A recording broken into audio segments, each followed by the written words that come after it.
What is going on, everybody, and welcome back to another video here. So you guys seem to love the lost and forgotten railroad lines of southern Illinois, so I'm gonna be nice here and make myself a part 2 for you guys. You guys seem to love it a lot, so I'm gonna go ahead and make a part 2. And there's still some other lines that ran through southern Illinois that I completely forgot to include, so I hope you enjoy.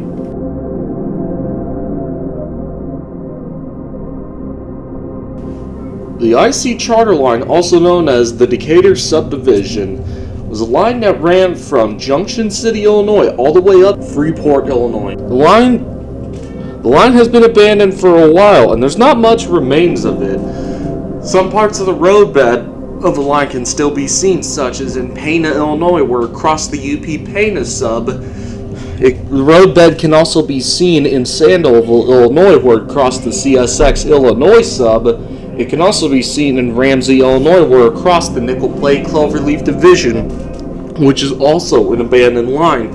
I went over that line on part 1. If you haven't watched part 1 yet and would like to watch that first, the link will be in the description. Anyway, are there any remains of the IC Charter Line other than the roadbed? Well, yes, actually. If you go out by Junction City, where the CN Centralia sub is at, you'll see an older track splitting off and then just ending. A tiny section of the railroad track itself is still there. But that's not all that's left of it either. If you go up to Vandalia, Illinois, where the Vandalia Railroad runs at, the IC Charter Line is also has a little section open up for the Vandalia Railroad to serve at. They don't run very many trains though. It's a Heron Railroad 2.0 where they just do storage. Now if you go all the way up from Assumption, Illinois to Decatur, that part of the IC Charter Line is also in service, but by a different railroad called the Decatur Junction Railway, which is also a short line Class 3 railroad. But other than that though, those are the only parts of the IC Charter Line that still remain, while the rest of it is gone. At least from what I know of. Alright, so we're back on Google Earth. We will definitely be using this again as usual. Unfortunately, I don't have any footage of the line from the ground, so I'm just going to have to show you an aerial view. So right now what we are seeing is the CN Centralia sub, the former IC main line of Mid-America. Now if we go right here, this old third track right here is remains of the IC Charter Line. And if you're wondering what this roadbed is too, this was the old Missouri and Illinois, which I also went over on part 1. So right here, if we just keep going north, you see the track is still there, but then it just ends right here. Now I could probably get you a street view. Yes, we can. Here is a street view of the IC. So this right here is the roadbed of where it ran, and then if we turn this way, you see that the track just ends. And that's crazy. And it's cool that they actually left the track still, that they still left this part of the track up. Now this, I don't know what that is, but oh wow, litter, that's just nice. But that remains the IC Charter Line, or the Decatur Subdivision. You can call it either thing, but now let's go ahead and go up just a little further north let's just go ahead and go up to Sandoval, Illinois. And this looks like nope, that's not Sandoval. Oh, that's Junction City. Wow, I'm an idiot. This is Sandoval. This right here is also the roadbed of the IC Charter Line, and this was where the diamond was in Sandoval. I'd have to look for photos of the diamond in Sandoval, but you can obviously tell that this is the roadbed for a railroad track. So now let's go ahead and head over to Vandalia. After that, we'll head over to Assumption, Illinois, and I will show you the remains of that as well. Okay, so here is Vandalia. It's going to take me a bit. It's going to take me a minute to find it here. Okay, this is the CSX St. Louis line. And where'd it go? Oh, right here. This is the IC Charter Line as well. Alright, so yeah, that's pretty much the remains of the Vandalia Railroad right there. All this part of the track is still open, but when you go like right outside of Vandalia, it'll just end right there. You can still see a bit of a roadbed right there, but it's just all covered in trees at that point. Yeah, the track is still there too, but it does end just right north of Vandalia. So, let's go ahead and go to where the Decatur Junction Railway is still at. We're going to go to Assumption, Illinois, and I will show you the Decatur and Junction Railroad. And it's still in service through here. So right here, as you can see, this is the roadbed of the IC charter line. But when you keep going up, you'll eventually start to see the railroad track right there. It looks abandoned through here. When you go up, the track is all here, and it looks to be. There's a few tracks right here. I wonder if there was a train yard here at once. Yeah, right here, as you can see, this part is still in service too. I know it looks abandoned, but it's still owned by the Decatur Junction Railway. So let's go ahead and take a street view of this. I gotta see this for myself. Yeah, tracks don't look in the best shape. Oh, hey, there's a locomotive right there. That's pretty cool. That looks like a high hood as well. Let's go see if we can get a nice side view of that engine. There we go. Oh, that's not a high hood. That appears to be an old GP9 locomotive. But, yep, this is also the IC charter line. What the frick is that? Anyways, if we keep going up here, you can still see the line right there. There is actually a caboose right there. That is neat. I did not know that was in Assumption, Illinois. But if we keep going, the track is in service and runs all the way up to Decatur. So let's see, where's Decatur at? There we go. Yeah, all this part of the IC charter line is still in service. There's Decatur. Oh my gosh! That is a huge freaking city.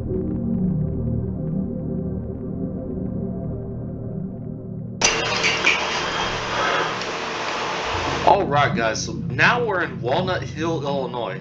Now, for this line is a little bit different. This line did not run very far at all, but it was owned by the Southern Railway and was constructed on August 13th, 1898. The Southern Railway had owned this line, and this other line ran from only Walnut Hill to Drivers, Illinois, which is just east of Woodlawn, Illinois.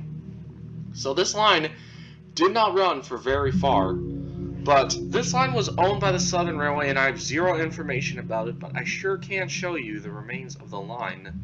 So right here, as you can see, I'm thinking that this spur line was a part of the old other Southern line, because it just ends right here. This spur line is now used to maybe, you know, store maintenance of way equipment, but this track, I believe it went further and split off right here on this road. Now, the only problem is you can't see the roadbed for the railroad track because this road right here, this other road for vehicles, was built right on top of the roadbed where the old Southern ran. So if you go right here and all the way down here, as you can see, the Southern would continue on this way, and it would run towards Drivers, Illinois. So if we zoom out right here, yeah, as I said, this is going to be a little bit hard to do because you can't really see anything at all. But it's split off right here, and this road is burying the roadbed, which is why it is really hard for me to track down where this track was at. But right here, this is where it would end at. It would go, well, the Southern would go right through these trees and through here as well. So I'm going to try to follow this very accurately. Right here, this is one of the only parts of the roadbed where the Southern ran that is left. This is one of the only parts, this is one of your only evidence of the the southern line running through here, and you can't even get to a public road from there because it's a cornfield now. But this is the roadbed for that southern line, and it would run through Boyd, Illinois. Right here too, this is also some evidence of the line, and it would run straight through Boyd, Illinois, and it would run all the way down to Drivers. Just follow this line of trees, and it will take you right outside of Woodlawn. So you could technically say that Woodlawn, Illinois had a third railroad track if you wanted to, because I mean, you wouldn't be wrong. So right here, I-64. The southern line would right here would cross Ridgeview Road. Only thing is though, this road right here, this is Driver's Lane, and it would also bury the southern roadbed. But if you go right here by Interstate 64, you can still see the roadbed of the southern right there. So there could have been a bridge here. The interstate itself could have been on a bridge, or the southern could have ran over the freeway. I am unsure of that. But right here, it would go all the way down here, and it would turn this way and merge with the Louisville and Nashville St. Louis district, which is now the Evansville Western. So yeah, this track did not run very far at all. It only ran from here in Drivers all the way up to the Walnut Hill area. Now, I have no information on this line of what this could be, of what this could have been used for, but if anything, I'd say that this was the original railroad track.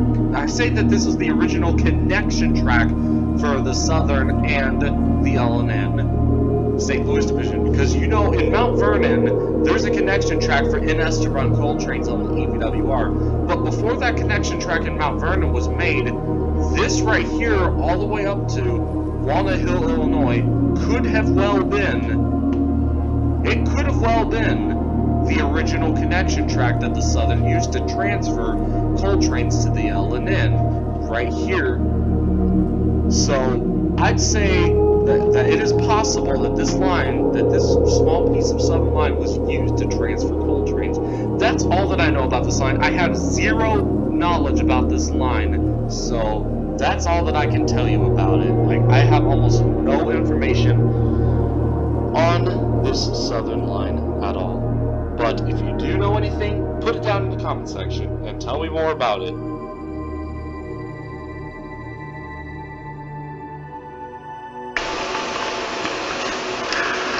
Alright, so I'll show you where the IC lines are. So first, we're going to go to Carbondale, Illinois.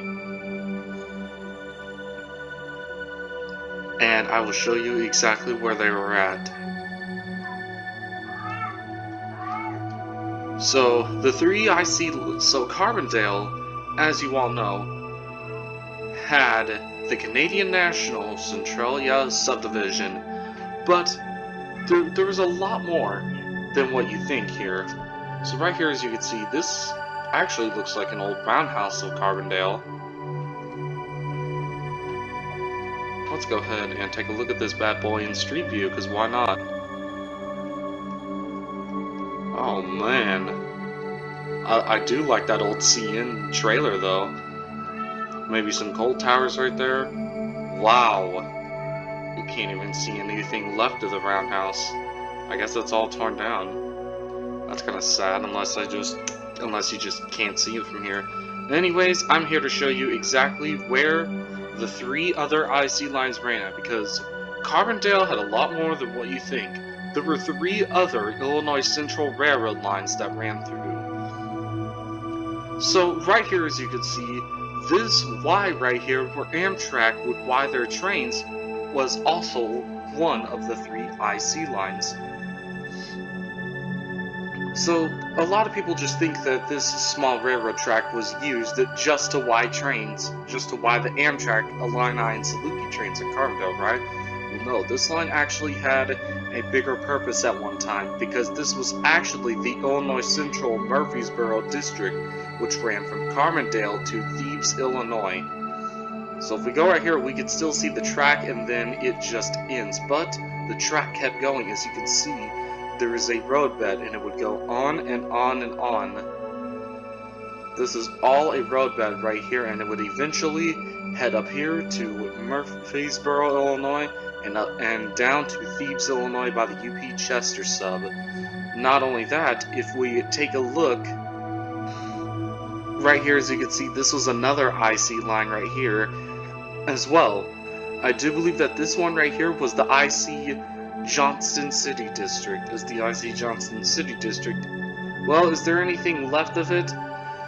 Well, the Rend Railroad has a tiny part of the IC Johnston City District, and it's still in service, but the Rend Railroad, as I said earlier, is just a storage railroad.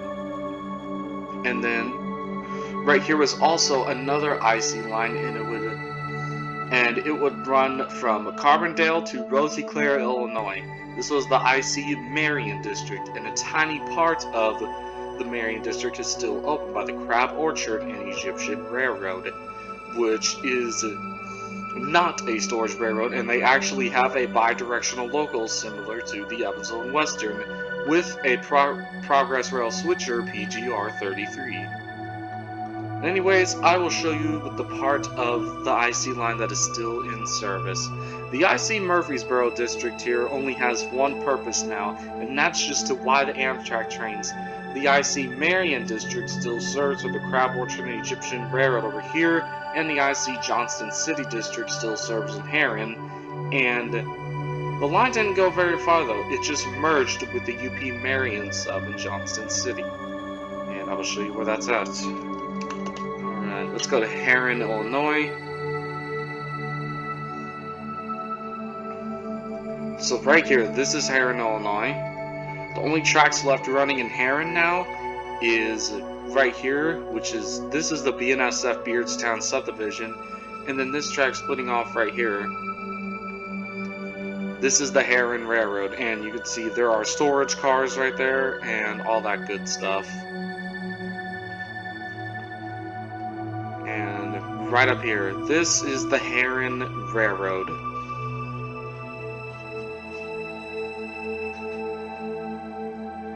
Yeah, the Rend Railroad, that is the Rend Railroad still in service right there. So now let's go to Marion, Illinois, and I will show you where that is at as well.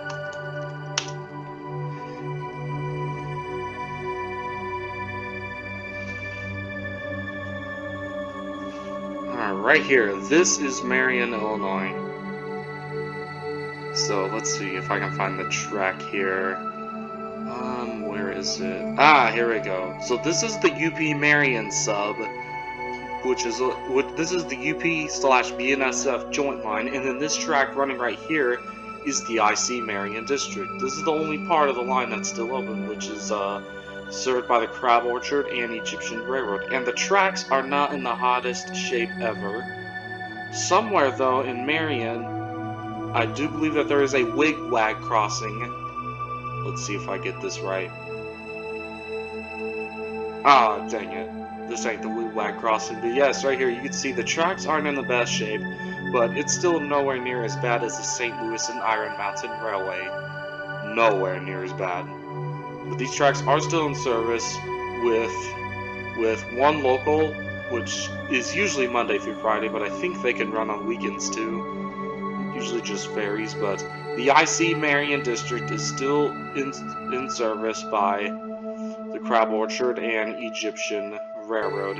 I really want to find that wigwag crossing. I don't think that's it, but yeah. You can see the track just goes on and then it eventually just ends right there. But yeah, IC Marion District still has a tiny part of it in service, and the same with the Johnston City District. And the Murfreesboro District is now just used for a Y for Amtrak now.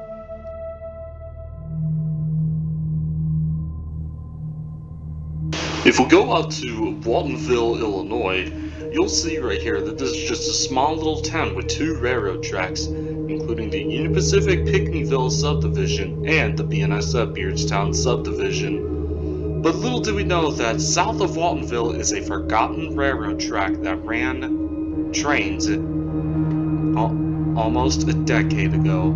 If we go south of Waltonville, there is one other railroad track that has been completely forgotten. and it ran right here. Now, there wasn't a railroad crossing here, but instead it was a bridge. And if we go to the aerial view on Google Earth, the bridge itself is actually still there. A lot of people might remember this bridge. But this bridge was very small. But this line right here, this was owned by Canadian National, and this is right outside of Waltonville, Illinois. This was used for coal trains to run. Now, are there any other parts of the track left? Yes, there is. You have to look very, very closely. But here, you can see a railroad track here and a railroad track there. This was Canadian National territory as the track would go south. The other track and this Y that you see here is Union Pacific territory. The CN would go, this row of trees right here is the CN, and it would run right next to the BNSF Beardstown subdivision. And here is the CN. This is a connection track for the CN and the BNSF, and this right here is former IC territory. So this could mean that BN and IC could have transferred trains to each other. Who knows what that connection track was actually used for? And then if we go south over here, there's also a Y right here, which the tracks are gone over here, but you can still see where the Y was. The track would run out this way. Well, the track would stop here, but it would run out this way. And right here, as you can see, this is another railroad bridge, but you cannot get to it publicly.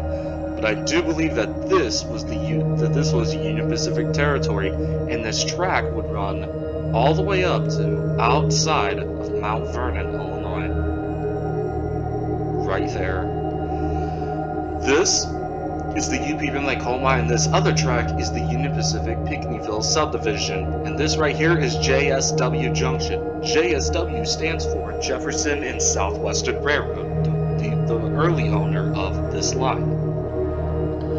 Now, as you can see here, part of this line is still used to store freight cars. The Union Pacific local, when it goes down the Pinckneyville sub, will drop off cars for storage. But then after that, the track is just grown in weeds and it's just abandoned from there. So let's go ahead and see if there's any stored cars on the aerial view. Let's find out. Yep, there are right there. Some old box cars. There's a lot of old box cars. And right here, as you can see, is a photo of IC 6254 in CN paint, leading one of the last loaded coal trains on the Rend Lake coal mine. The line was believed to have closed in early 2001. Now, the only other strange thing is that there's these freight cars that were sitting here on this same line, but the date says that they were taken in 2008. So if the line was closed in 2001, as they said, and there's cars sitting there, but the photos were taken in 2008, that probably means that the Rend Lake coal mine line was used for storage after the coal mines had shut down. So it is very possible that this line could have still been seldomly used for storage trains, kind of like the Union Pacific Pinckneyville subdivision. However, though, as of August of 2018, the FRA closed it, and the crossings have been paved over. I do actually have footage of me exploring both the UP and the CN Rend Lake coal mine on the ground. Both of these videos were taken in 2020 and 2021.